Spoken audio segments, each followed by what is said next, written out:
Welcome back guys, मैं जुगल आर्य आप सभी का एक बार और अपने यूट्यूब चैनल में हार्दिक स्वागत करता हूं। ये हमारे वीडियो की कड़ी चल रही है रसायन विज्ञान कक्षा 11वीं। इसके पहले वाले हमने वीडियो कवर किए हैं जो पार्ट्स में दिए गए हैं और इकाई एक भी पूरी कंप्लीट कर ली है। तो उन वीडियो की लिंक मैं डिस्क्रिप्शन बॉक्स में आपको अवश्य प्रोवाइड करूंगा। जब तक इस वीडियो को ध्यान से देखें और समझें, वीडियो के अंत तक बने रहे, ज़्यादा से ज़्यादा इसका लाभ लें और अपने साथियों के साथ शेयर करें। तो हम इस वीडियो को आगे बढ़ाते हैं। यहाँ वीडियो है आपका क्वेश्चन नंबर 8।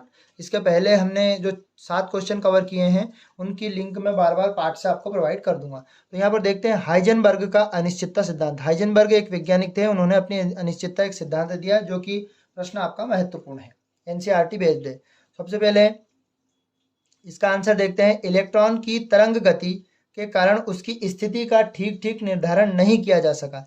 यानी इलेक्ट्रॉन जब चलते हैं तो उसकी जो गति हुई उसका निर्धारण ठीक तरीके से नहीं किया जा सका। सन 1927 में हाइजेनबर्ग ने अपने परमाणु संरचना के संबंध में एक महत्वपूर्ण सिद्धांत का प्रतिपादन किया। इस सिद्धांत के अनुसार यहाँ पर जो बातें हैं इसमें बता दिया गया है कि हाइजेनबर्ग ने क्या क्या किया और क्या कर रहे हैं।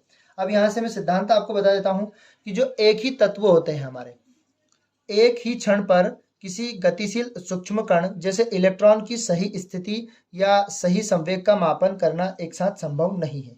इलेक्ट्रॉन कहाँ पर है, किस स्थिति में है, स्थिति और उसका जो संवेग होता है वो एक साथ कभी भी संभव रूप से इसका पालन नहीं किया जा सकता या संभव रूप से उसको नहीं दर्शाया जा सकता है, संभव रूप से उसको नहीं मापा जा सकता। फिर क्या बताया, फिर उन्होंने बोला कि यदि डेल एक्स हम इलेक्ट्रॉन की स्थिति मान लें, इलेक्ट्रॉन के मापन की स्थिति अनिश्चितता, तथा डेल पी को संवेग मान लें, तो मापन की अनिश्चितता का जो मान होता है उन दोनों का गुणनफल यानी डेल एक्स और डेल पी का जो गुणनफल होता है वो h/4 के बराबर या उससे अधिक होता है। अब तो इसको लिखने का तरीका अर्थात करके मैं आपको बता देता हूँ। जो इनमें इसका भाषाई रूप दिया गया है इसको मैं समीकरणीय रूप में समझा देता हूँ।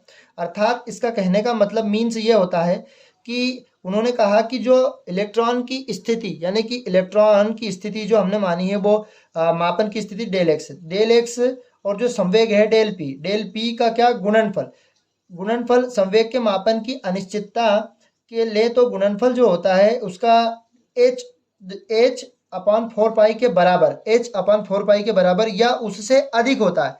यानी अधिक होने का मतलब ये होता है ये जो गुणनफल होता है ये ज़्यादा होता है, या नीचे ऐसे डेज का निशान लगाया मतलब ये h/4 के बराबर भी कहलाएगा। अब यदि इसमें हम संवेग का मान रखें तो संवेग में परिवर्तन की बात हो रही है यहाँ पर, तो हम जानते हैं संवेग होता है हमारा कि m/v यानी कि द्रव्यमान और वेग के गुणनफल को संवेग कहते हैं। लेकिन हमें चाहिए डेल पी, तो डेल पी मतलब वेग में भी परिवर्तन होगा। तो जहां पर डेल पी लिखा हुआ है वहां डेल एक्स इंटू हम क्या लिख सकते हैं, m डेल वी बड़ा है या बराबर है किसका, उसकी स्थिति और संवेग के गुणनफल के बराबर होता है या उससे बड़ा होता है जो 4 पाई h/4 के बराबर होता है ना। तो यहाँ पर हमने इस समीकरण में इसको रूप दे दिया इसका समीकरण का। यह हाइजेनबर्ग का कौन सा सिद्धांत हो गया, अनिश्चितता का सिद्धांत। अब हम देखते हैं 8th वाला क्वेश्चन सॉल्व करने के बाद हम 9th वाला क्वेश्चन समझते हैं। 9th वाले क्वेश्चन में कहा गया है क्वांटम संख्या क्या है और ये कितने प्रकार की होती है। तो हम समझते हैं कि क्वांटम संख्या क्या होती है, विस्तार से इसके बारे में समझेंगे, इनके प्रकार के बारे में समझेंगे। यदि ऑब्जेक्टिव टाइप क्वेश्चन बनते हैं तो यहाँ से बन सकते हैं। तो क्वांटम संख्याएं किसी भी परमाणु के अंदर इलेक्ट्रॉन की स्थिति की सही जानकारी प्राप्त करने के लिए आवश्यक अंक को ही क्वांटम संख्या कहते हैं। यानी कि कोई सा भी एक परमाणु लेते हैं जो इलेक्ट्रॉन और प्रोटॉन से मिलकर बना होता है, वहाँ इलेक्ट्रॉन की संख्या की जो सही जानकारी या उसमें कितने इलेक्ट्रॉन की मात्रा है उसको प्राप्त करने के लिए एक अंक बनाया जिसको क्वांटम संख्या कहलाई। और ये मुख्य रूप से 4 प्रकार की होती है। पहली जो क्वांटम संख्या होती है उसको मुख्य क्वांटम संख्या कहते हैं, जिसे हम n से दर्शाते हैं। इसमें जो मान होते हैं वो 1 से लेकर अनंत तक हो सकते हैं, यानी कि 1 के बाद जो प्राकृत संख्या स्टार्ट होती है तो वो अनंत तक हो सकती है। अतः जो नंबर होते हैं इनके मान 1 2 3 4 5 डेश डेश डेश क्रमशः, मतलब इसको हम 1 को k मान लेंगे, 2 को l मान लेंगे, 3 को m मान लेंगे और 4 को n। इसी प्रकार से यह क्रम आगे बढ़ता जाएगा। और ये हमने अभी बोर का परमाणु मॉडल समझा, इसके अनुसार बोर मूल कोषों को दर्शाता है। इसी प्रकार मुख्य कोष में इलेक्ट्रॉन की अधिकतम संख्या कितनी हो सकती है, 2n का स्क्वायर। वो कैसे? यदि मैं n की जगह पे 1 रखूं तो n की जगह पे 1 रखने पर मुझे 2 प्राप्त हो। यदि मैं 2 रखूं तो मुझे 2 का वर्ग 4 और 4 का इंटू 2 करूं तो ये 8 प्राप्त हो। ऐसे क्रम से आगे बढ़ती जाएगी ये संख्या। तो इसी प्रकार अधिकतम कितनी संख्या हो सकती है उसकी? 2n का स्क्वायर। अब अगली देखते हैं दूसरी वाली, दिगंशी क्वांटम संख्या। तो दिगंशी क्वांटम संख्या क्या होती है वो ध्यान से हम समझते हैं, जिसे हम काय से डिनोट करते हैं? एल से डिनोट करते हैं। जिसमें मान जो होते हैं वो 0 से लेकर n-l तक हो सकते हैं, यानी नंबर में से l को हम घटा सकते हैं, हो सकते हैं। अर्थात यदि n का मान 4 हो तो l का मान 0, 1, 2, 3, मतलब n अधिकतम मान यदि 4 हो तो l के मान हम 0 से स्टार्ट करते हैं तो 3 तक, 4 से 1 कम।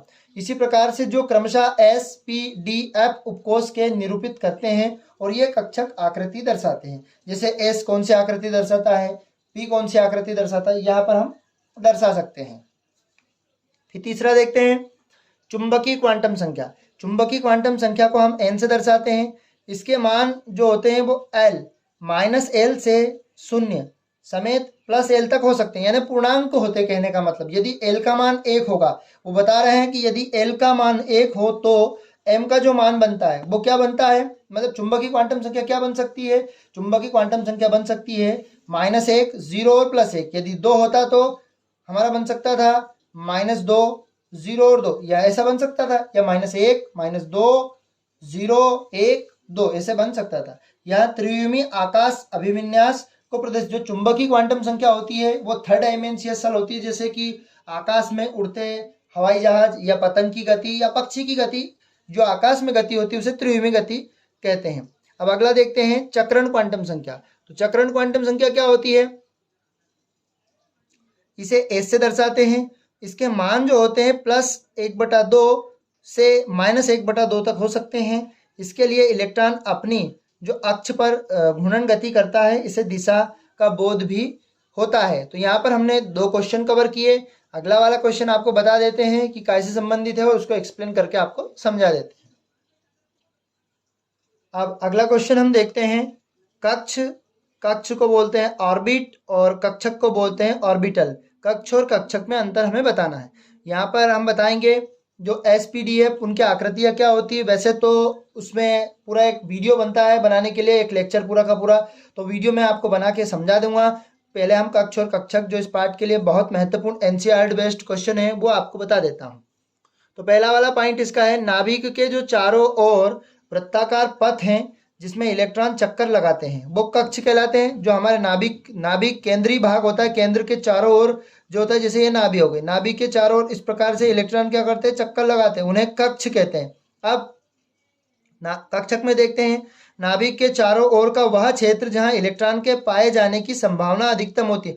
मतलब नाभिक के आसपास का क्षेत्र तो होता है, लेकिन उसके आसपास में इलेक्ट्रॉन पाए जाने की संभावना प्रबल होती है कि इलेक्ट्रॉन वहां अधिकतम संभावना में पाए जा सकते हैं। दूसरा वाला देखते हैं। तो दूसरे वाले में बताया गया है यहाँ सभी कक्षा वृत्ताकार होती है, जबकि सभी मतलब SPDF की सभी की कक्षाएं कैसी होती है? वृत्ताकार।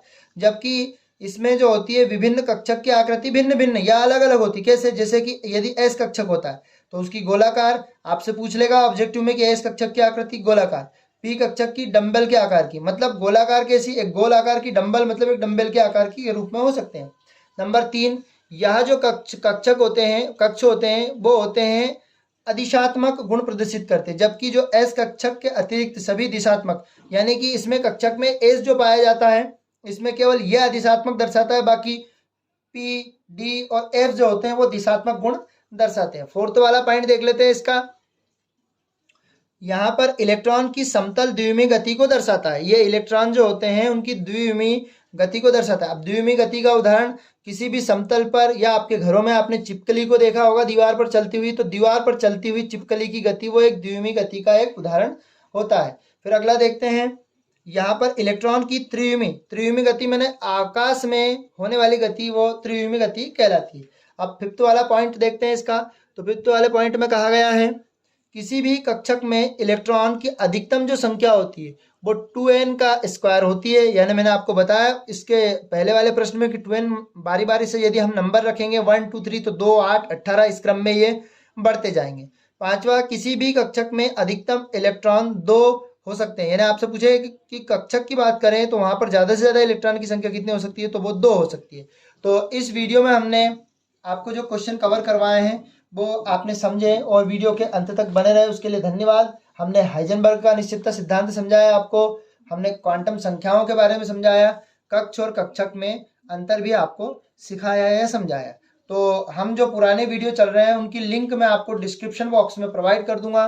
वीडियो को ज़्यादा से ज़्यादा लाइक करें, चैनल पर नए हैं तो चैनल को सब्सक्राइब करें, बेल आइकन को प्रेस करें ताकि इसी प्रकार के नए वीडियोस आपको मिलते रहें।